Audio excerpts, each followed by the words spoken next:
நிறுத்துங்க. சித்திரை திருவிழாவில் சிவன் கோவிலில் விஷ்ணு என்ன செய்கிறான்? இந்த கேள்விக்கு யாரும் பதில் சொல்வதில்லை.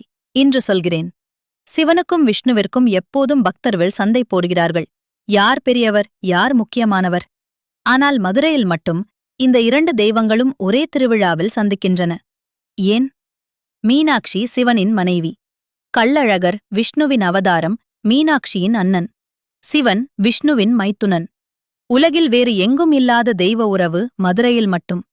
சைவமும் வைணவமும் சண்டை போடுகையில் தமிழர் 1000 ஆண்டுகளுக்கு முன்பே இதை ஒரே திருவிழாவில் இணைத்தனர். ஒற்றுமையே தமிழரின் ஆயுதம். ஏப்ரல் 19 திருவிழா தொடங்குகிறது. ஏப்ரல் 28 தெய்வ திருமணம். மே 1 கள்ளழகர் வைகையில் இறங்குகிறார். லட்சக்கணக்கானோர் கண்ணீரோடு காத்திருப்பார்கள். காரணம் செவ்வாய் சொல்கிறேன். ஃபாலோ பண்ணாவிட்டால் அந்த கதை தெரியாது. சேவ் பண்ணுங்கள், ஷேர் பண்ணுங்கள்.